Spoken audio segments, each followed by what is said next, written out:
Vamos a empezar el tiempo de estudio con una oración y luego ya arrancamos con el tema que nos toca. Eterno Padre, Señor, te damos gracias por esta hermosa posibilidad que nos das de reunirnos de esta forma para estudiar tu palabra. Queremos, Señor, que esto sea de bendición, de edificación para nosotros y te pedimos tu ayuda, Señor. Si no fuese por tu Santo Espíritu, nada de lo que hoy vamos a ver podría impactar en nuestros corazones y producir un cambio en nuestras vidas, producir un cambio para mejor. Señor, que tú estés obrando a través de tu Santo Espíritu, que mora en tu iglesia y que mora en nosotros, para poder realmente mejorar, potenciarnos como hijos tuyos, Señor, poder perfeccionar nuestro servicio, siempre pensando primero en darte gloria a ti, segundo, Señor, en el beneficio para nuestros hermanos y por último, Señor, en el impacto en aquellas almas que están perdidas, Señor, en lo beneficioso que puede ser esto para poder evangelizar. En el santo y bendito nombre de Cristo Jesús. Amén.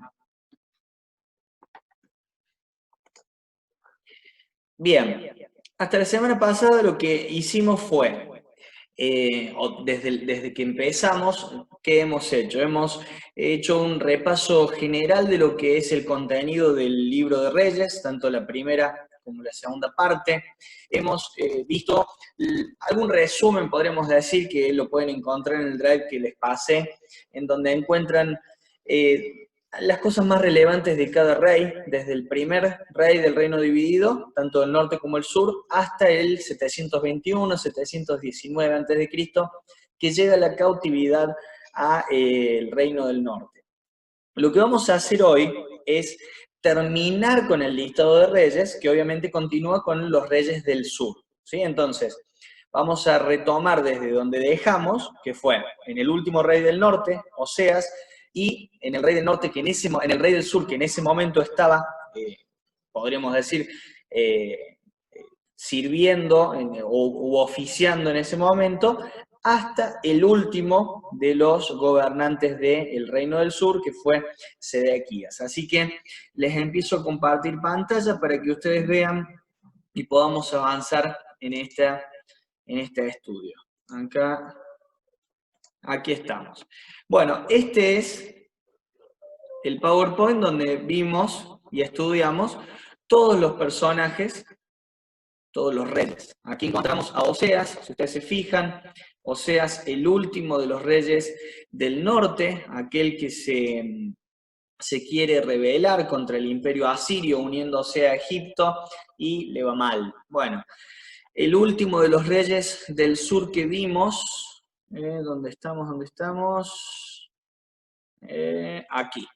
El último de los reyes del sur que vimos fue Acaz, que reinó del 735 a.C. hasta el 719. Acaz, que incluso llegó a sacrificar a sus propios hijos a dioses paganos, era quien estaba en ese momento oficiando como rey cuando Oseas en el norte pierde por completo el dominio sobre el reino y gran parte del pueblo es llevado cautivo. Vamos a iniciar desde acá. Bien.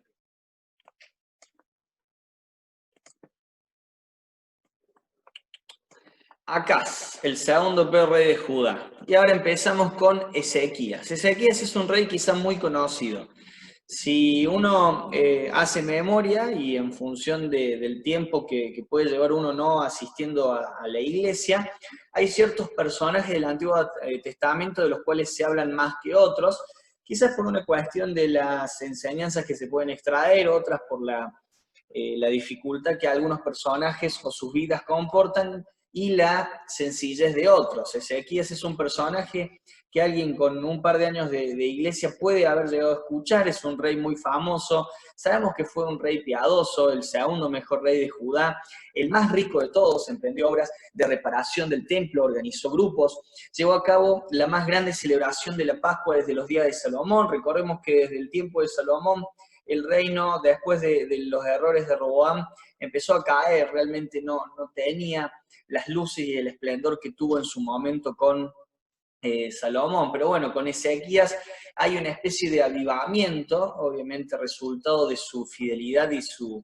vida piadosa, y él celebra hasta lo que fue la celebración más grande de la Pascua hasta ese momento, desde los días de Salomón. Ezequías también tuvo una posibilidad muy buena, que es la de ver al ángel de Jehová derrotar al enemigo asirio que se había acercado a Jerusalén.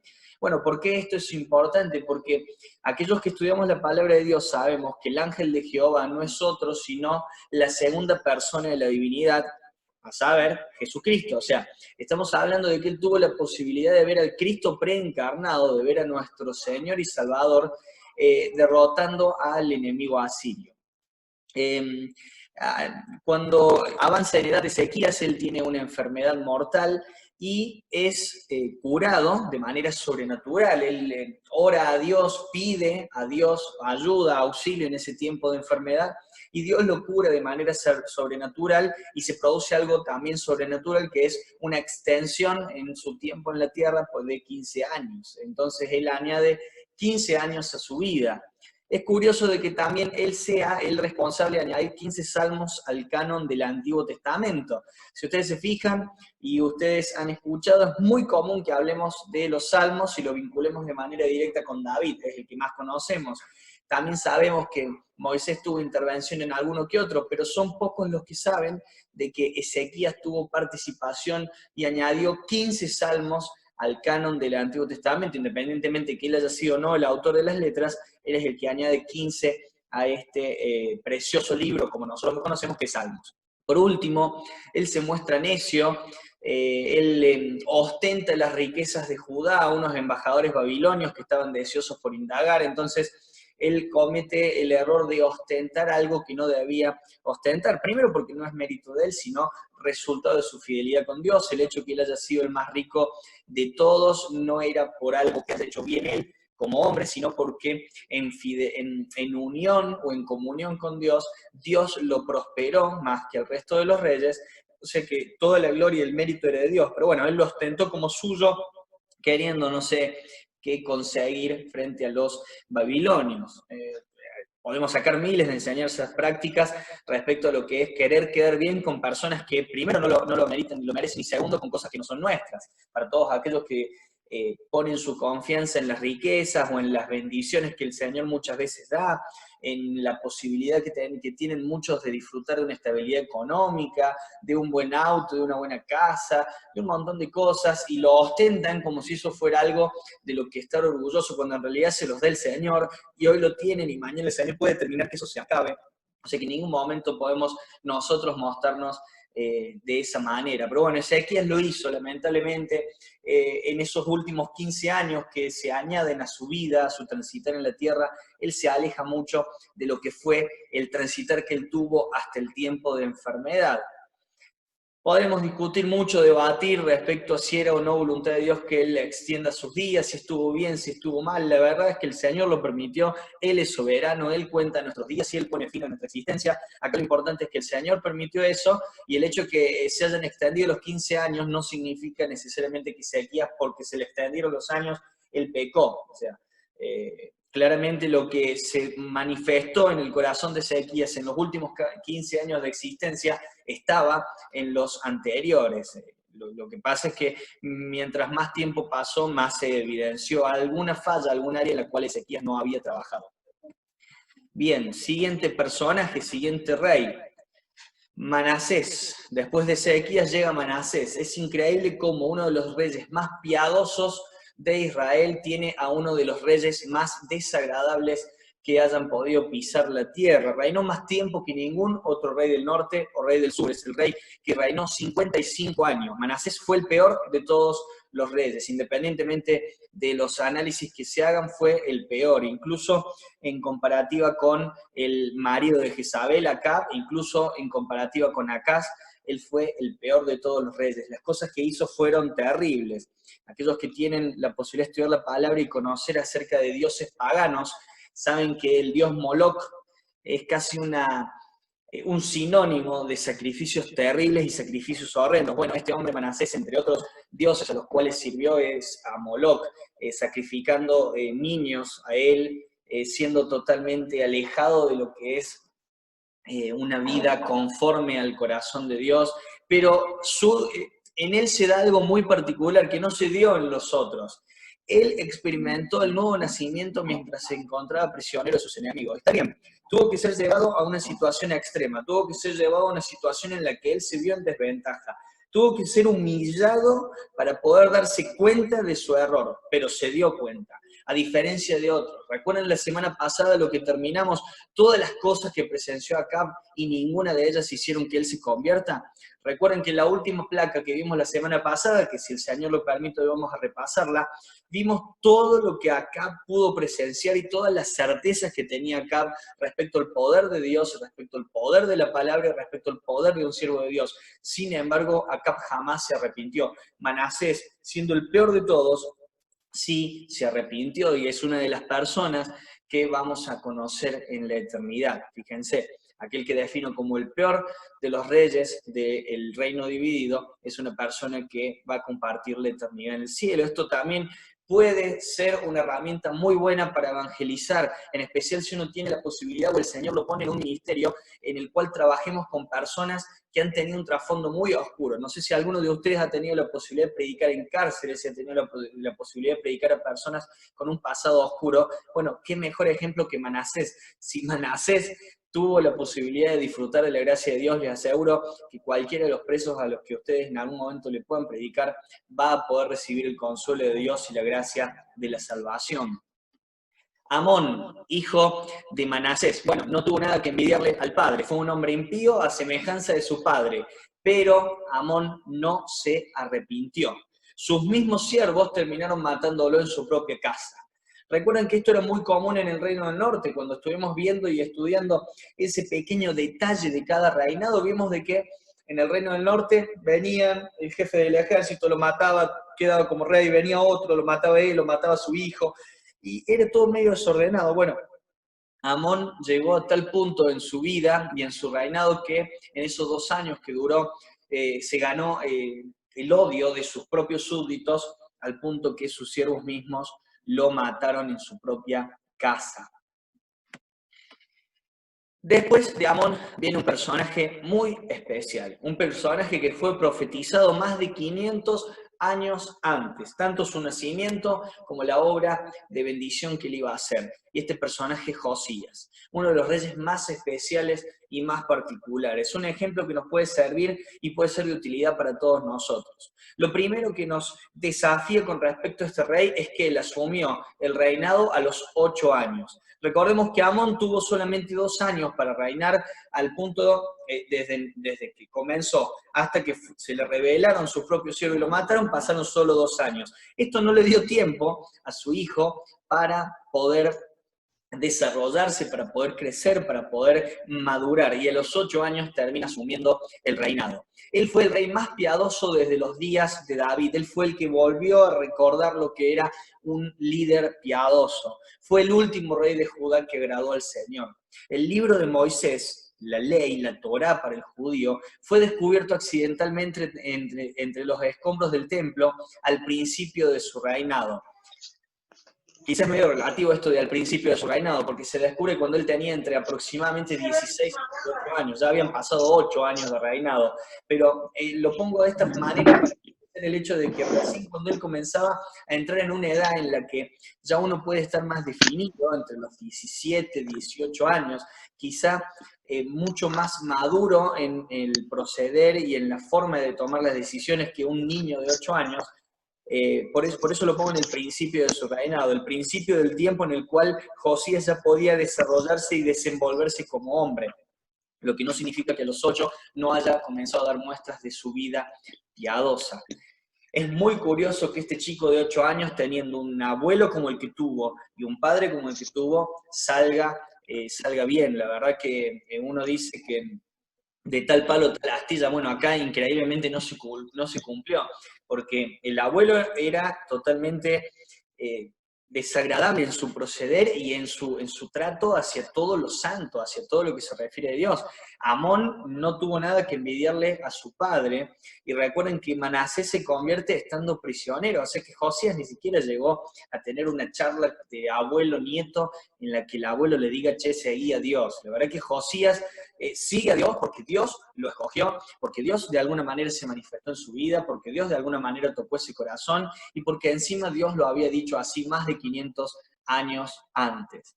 Esperen un segundito que por lo que veo tenemos una consulta. Esperen, vamos a dejar de compartir, vamos a ver cuál es la consulta. Tenía 30 consejeros. Josías, sí, o sea, recordemos que al empezar tan chiquito, y no era el único, era muy común que hubiese consejeros, que hubiese personas que acompañasen. No era fácil decirle, dejamos a cargo nuestro reino a un niño de 8 años. Había una buena cantidad de personas que acompañaban a este niño. Sin embargo, las principales decisiones las toma él. Volvemos a compartir la pantalla. Creo que volvemos atrás hasta Josías. Usó este suceso, ¿cuál suceso? El hecho de que se encontrara la Torá, la ley de Moisés, el libro de Moisés, nuestro Pentateuco, para dirigir a Judá en un gran avivamiento. Si ustedes se fijan en la historia de Josías, si ustedes ven lo que sucede en la vida de Josías cuando es encontrada la ley, lo primero que hace Josías es léamela, quiero conocer cuál es la voluntad de Dios, y quiero saber qué tanto nos hemos alejado. Claro, él tenía conocimiento de que el Dios verdadero lo había escogido, él tenía conocimiento de que estaban en enemistad con Dios, de que estaban en falla para con Dios. Sin embargo, él no conocía bien la voluntad de Dios. Hasta ahora era toda una cuestión más, podríamos decirlo, de intención, pero sin un conocimiento real. Esto también nos ayuda y respalda mucho la necesidad de estudiar, la necesidad de conocer cuál es la voluntad de Dios. ¿Qué es lo que tengo que corregir? Se podría haber preguntado en su interior Josías. ¿Qué tiene que corregir la nación para agradar al Dios vivo y verdadero? Y bueno, necesito de su palabra. Encontraron la palabra, entonces él pide que la lea. Cuando la lee se da cuenta de que estaban muy alejados de lo que el Señor espera de su pueblo. Entonces él pide clemencia, pide a Dios que manifieste su gracia con el pueblo y con él, y él comienza con todo este gran avivamiento, todas estas reformas.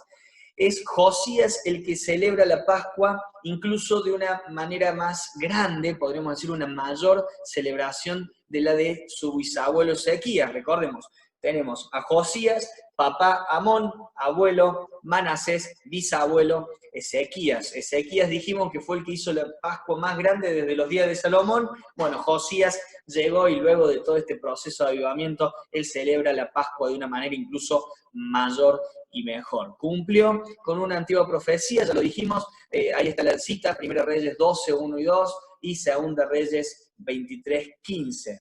Bueno, finalmente Josías muere en guerra con los egipcios. ¿Quién sigue después en el reinado? 609, ya estamos llegando al final del reino del sur, y dijimos ya de que Josías fue el último rey que agradó al Señor. Los que siguen tuvieron periodos muy cortos de reinado y fueron más que todo reyes puestos por naciones paganas. Joacás era el hijo intermedio de Josías, no era el mayor, era el del medio. Fue destronado a los 90 días de empezar a reinar. ¿Por quién? Por un faraón, por un egipcio, Necao, que había matado a su padre. Recordemos que Josías murió en guerra con los egipcios. El que lo mata fue ¿quién? Fue el faraón Necao o alguien de su ejército. Bueno, es Necao el que destrona a Joacás. Y fue llevado Joacás cautivo a Egipto, donde termina muriendo.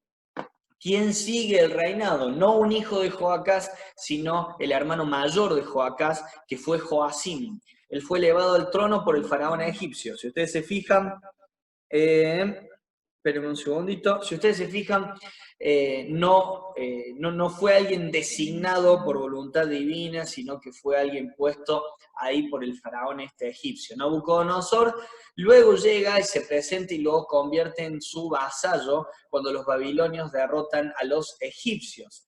Él se mostró completamente materialista, egocéntrico, puede ser considerado el tercer peor rey de Judá.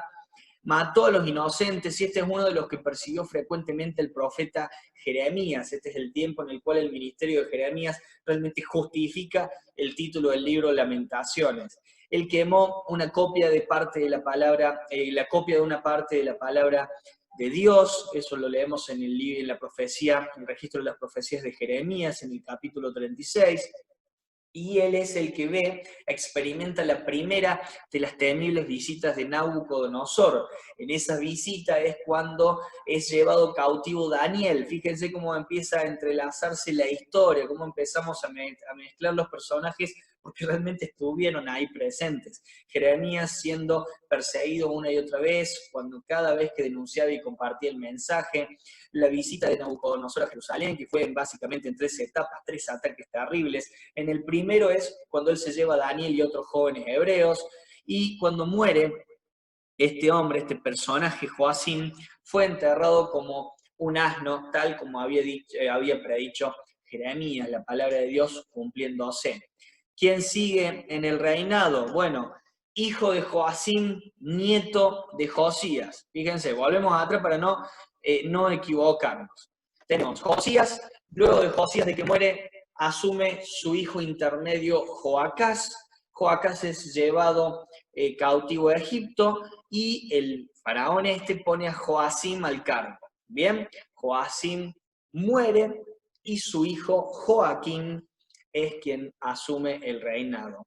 Él incurre en la ira y maldición de Dios de que ninguno de sus hijos se sentaría en el trono de Judá. Esta es una maldición que tiene vigencia y tiene veracidad. Ya vamos a ver a un dato curioso que se desprende de esto y que es muy lindo que lo conozcamos.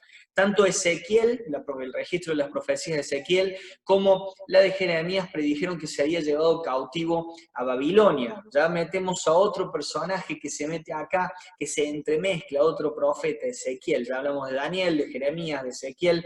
Ellos predijeron que se había llevado cautivo a Babilonia. Esto sucedió durante el segundo sitio de los 3 que sometió Nabucodonosor a Jerusalén. Ezequiel también fue deportado en esta ocasión. O sea que si ustedes tienen que empezar a ordenar los hechos, recuerden, la primera visita no agradable de Nabucodonosor a Jerusalén se lleva a Daniel. Segunda visita se va a Ezequiel. Posteriormente Joaquín termina muriendo en Babilonia. El último, que sí reinó una buena cantidad de años, fue Sedequías, ya no tanto como rey, más como gobernador que como rey, pero bueno, era descendiente real. Era el hijo más joven de Josías y tío de Joaquín. Fíjense que Sedequías no es hijo de Joaquín, no sigue la línea genealógica de Joacim, sino que es un hermano de Joacim. Jeremías fue perseguido durante su reinado. Básicamente los últimos 3 se encargaron de hacerle la vida imposible a Jeremías. Se rebeló contra Babilonia. ¿Sí? Babilonia ya había atacado un par de veces, no le cuadraba esto a Sedequías, se rebela contra Babilonia uniéndose con Egipto, el mismo Egipto que había asesinado a su abuelo, el mismo Egipto que se había encargado de humillarlos. Bueno, se une con Egipto para rebelarse contra Babilonia.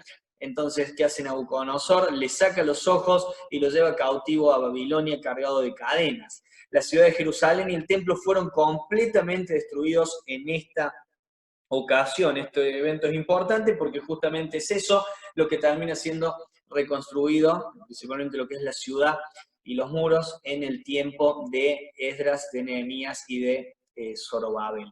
Bueno, hasta acá el registro de los reyes, hasta acá este tiempo tan particular. Vamos a dejar de compartir y nos vamos a volver a ver los rostros.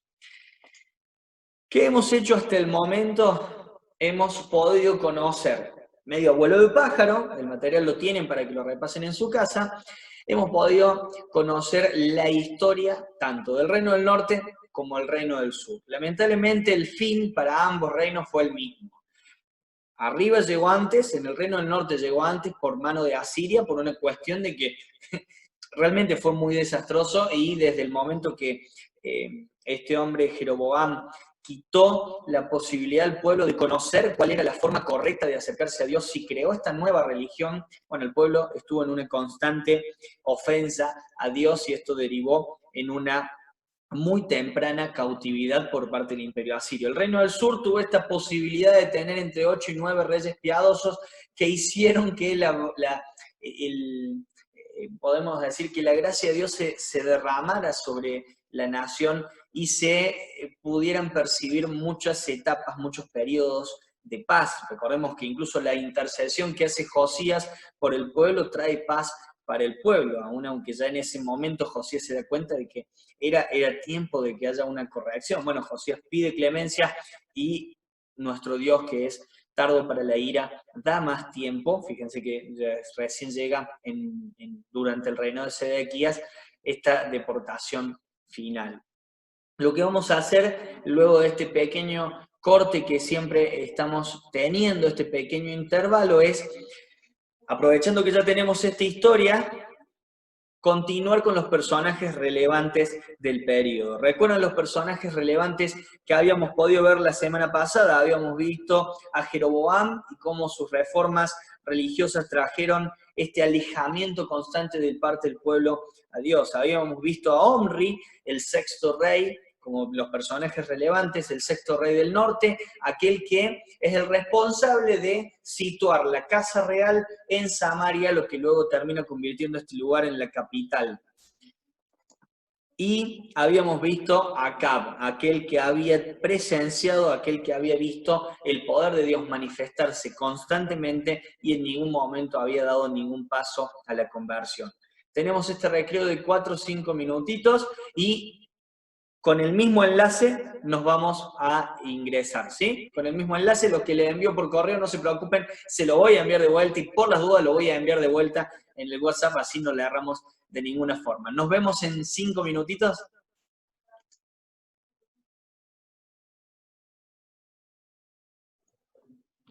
Ahí va, es continuar con el listadito de personajes relevantes. Les voy a compartir pantalla. Aquí estamos, personajes relevantes del periodo. Bien.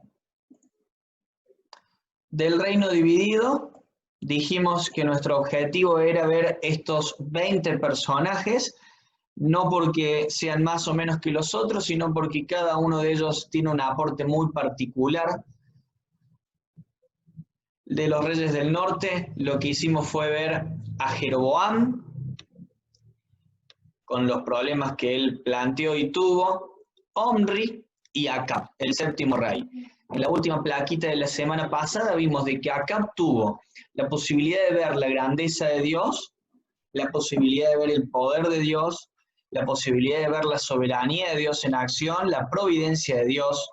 Acab sabía acerca de la veracidad de la palabra de Dios, del alcance de la palabra de Dios, viendo el cumplimiento de profecías antiguas, la infalibilidad de la palabra de Dios, la inerrancia, el hecho de que la palabra de Dios se cumple hasta el punto y la coma, y por último, el poder de los siervos de Dios.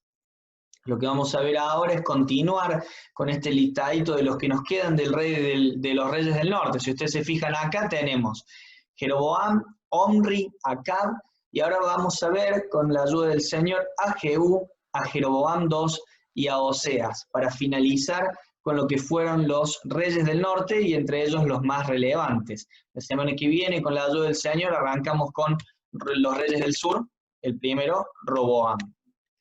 Pero bien, Jehú es el 10º rey del norte.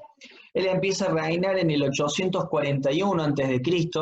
y lo hizo durante 28 años. Dios le había mandado a Elías a que lo ungiera a Jehú. Por algún motivo Elías no hizo esto, sino que es Eliseo el que por medio de un joven profeta termina cumpliendo con esta encomienda divina. Cuestiones particulares acerca de Jehú. Bueno, Jehú fue muy sanguinario, fue conocido como alguien sanguinario. Él ejecutó a Josías, rey de Judá, al nieto de Josafat. Él ejecutó a Joram, rey del norte, que estaba en el trono en ese tiempo. Ejecutó a Jezabel, a los 70 hijos de Acab, y ejecutó a 42 príncipes de Judá, junto con los adoradores de Baal. Ahora, si ustedes se fijan de este listado de ejecuciones, hay algo muy particular. Acá lo que estaba haciendo el Señor era una purga, era una limpieza.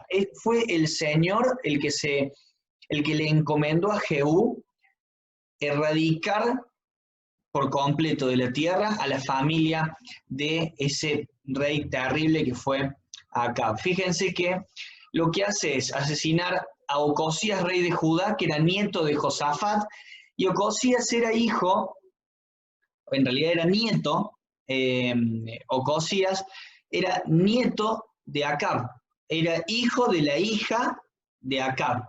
Es increíble cómo esta unión tan particular entre un rey del sur, Josafat, recordamos, ya lo nombré varias veces y lo dije varias veces, cómo él mancha su testimonio uniéndose con esta familia. Su propio hijo se termina casando con la hija de Jezabel. Esto termina causando obviamente desastres en el reino del sur, pero bueno, Dios no en ningún momento deja de estar en control. Y en una reunión entre gente del reino del sur y el reino del norte nos encontramos a Jehú ejecutando a Ocosías junto con Joram, rey del norte que estaba en el trono en ese tiempo. Jezabel es asesinada en ese momento. También hubo una profecía muy terrible acerca de la muerte de Jezabel, que los propios perros iban a comer su cuerpo. Se termina cumpliendo esto. Los 70 hijos de Acab que estaban en la ciudad son ejecutados. Jehú envía órdenes de que esto se lleve a cabo, de que esta limpieza se lleve a cabo, y bueno, se termina cumpliendo por parte de todos los que estaban a cargo de seguir, podríamos decir, los que estaban bajo el mandato de Jehú, no me trae. Estos 42 príncipes de Judá, y decimos, ¿qué tienen que ver estos 42 príncipes de Judá con una ejecución que tuvo que ver en el reino del norte?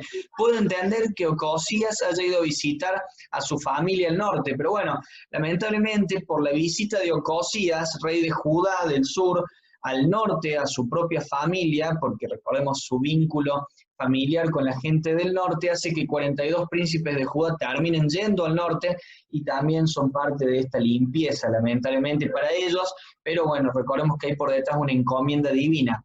Por último, con engaños, Jehú se encarga de llevar a los adoradores de Baal a un lugar puntual y específico y los termina ejecutando. Ahora, algo muy particular en Jehú. Jehú es otra de las personas que reciben de parte de Dios una encomienda, que reciben de parte de Dios una palabra muy especial, son testigos del poder de los siervos de Dios. Recordemos que fue ungido de manera muy especial Jehú y vio cómo Dios le promete a él, porque hay una profecía y hay una promesa para él, para que su descendencia se sentara en el trono hasta la 4ª generación, cosa que se cumple. Lo que tuvimos la posibilidad de ver en el listadito de reyes anteriores, vimos que la dinastía de Jehú sigue hasta la 4ª generación.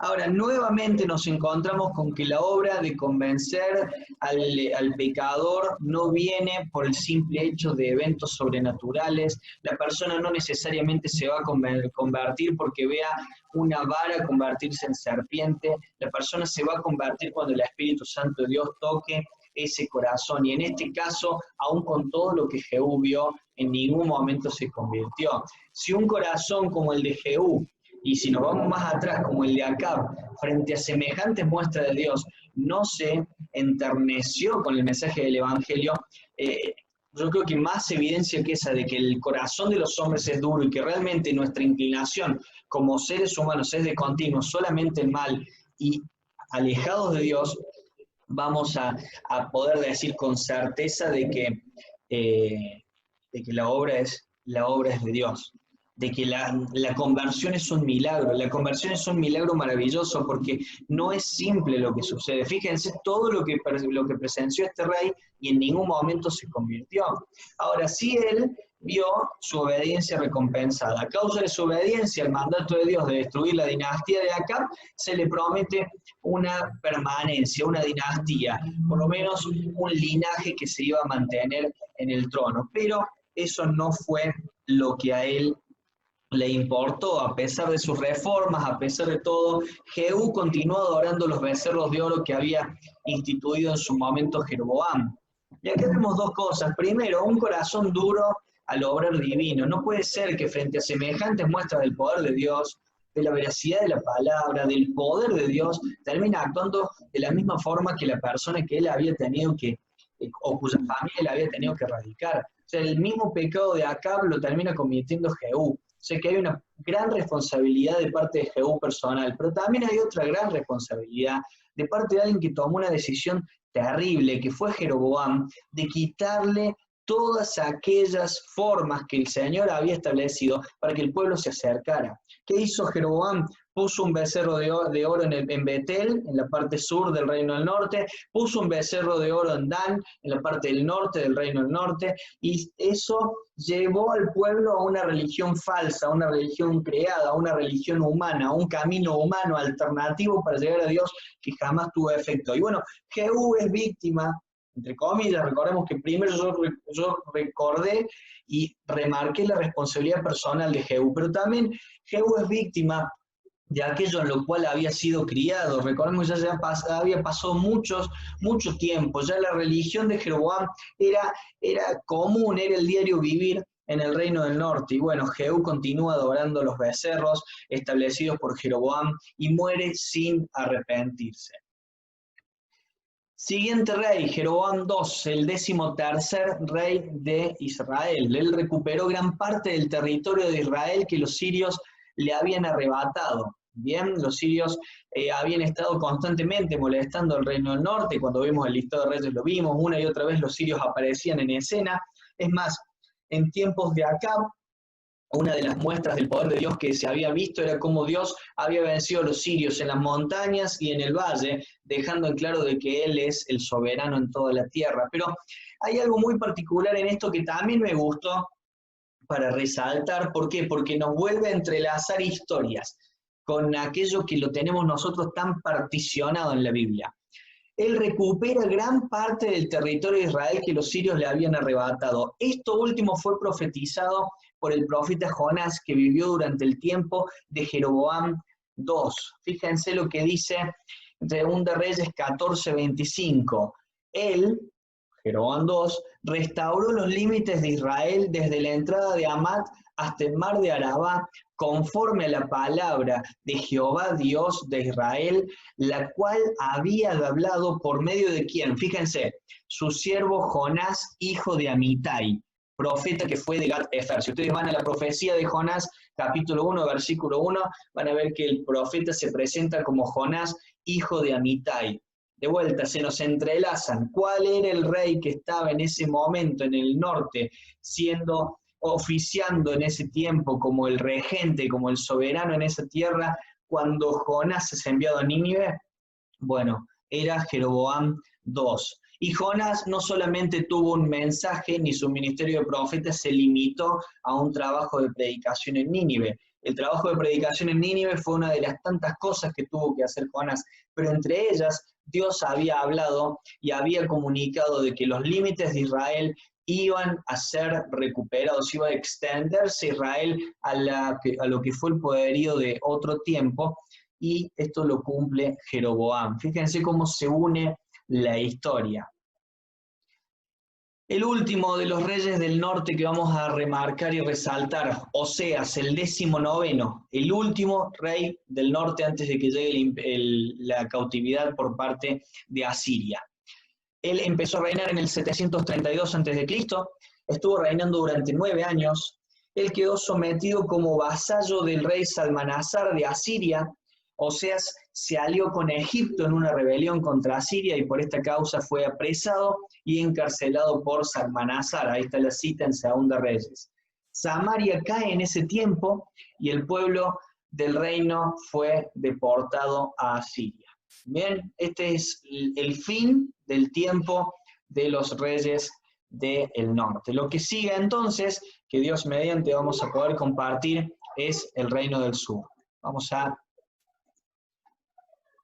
terminar esta parte y vamos a sacar algo práctico de todo esto. Hemos remarcado algunas cosas importantes de todo, ¿sí? Hemos podido ver muchas cosas llamativas de cada rey y de cada reinado, pero lo que sí me gustaría que remarquemos otra vez es el hecho de cómo Dios se manifiesta y cómo los hombres reaccionamos, ¿sí? No voy a decir reacciona, no voy a hablar en tercera persona porque esto es algo muy común en todos nosotros.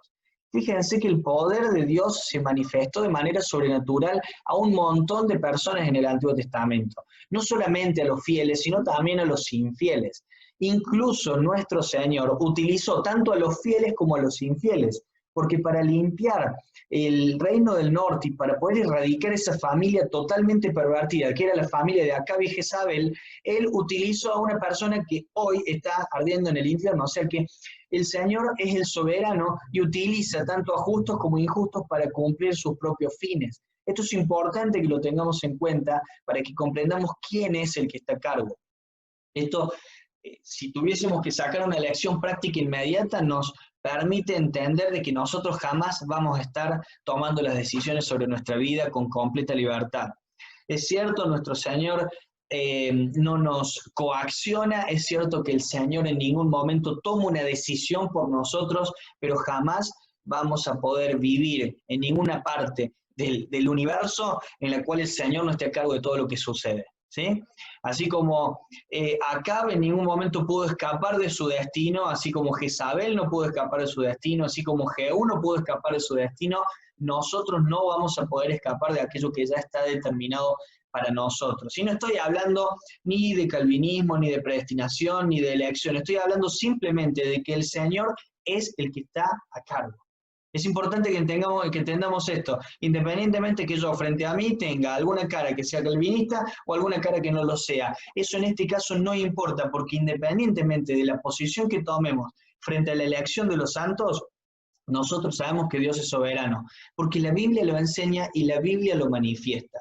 Y esto, por sobre todas las cosas, nos tiene que llevar a una cuestión muy práctica y muy básica. Nosotros no podemos vivir de la forma que se nos antoje. Va a llegar el momento en el que el Dios justo y el Dios santo le va a poner un límite a nuestro accionar. Y nosotros estamos viendo a lo largo de todo este estudio y a través de estas historias, que cuando Dios pone fin a algo, no hay nada que pueda frenarlo. Cuando el Señor quiso poner fin a la maldad de Jezabel, que solamente el Señor sabe por qué Él permitió que tuviese tanta extensión el reinado de Acab, cuando el Señor quiso ponerle fin, le puso fin, y le puso el fin que Él determinó. Todo se cumplió de la forma que el Señor había determinado, y no hay nada que se escape a Él. Lo mismo con absolutamente todos los reyes. Jeroboam II termina cumpliendo con profecías de Jonás. Jonás, un Jonás que lo tenemos limitado a Nínive. Es como que si Jonás no hubiera hecho nada más en su vida que Nínive, que ha sido un corto periodo de tiempo de toda su existencia. Jonás se encargó de servir a Dios y de denunciar las verdades de Dios al pueblo. Y esas verdades fueron compartidas, y esas verdades tuvieron un impacto, y esas verdades se terminaron cumpliendo. Esto es importante porque tenemos una clara muestra de la veracidad de la palabra de Dios. Hoy tenemos un ataque muy claro con una especie de, podríamos decirlo, con una intención o una apariencia de intelectual, un ataque que nos habla de una Biblia que no es veraz, de una Biblia que no es verdad, de una Biblia que no, que simplemente es una fábula, cuando nosotros estamos viendo de que no es así. Ahora, yo una cosa que noté en el material de estudio, que luego cuando ustedes lo descarguen lo van a poder leer, es esto. Espérenme un segundito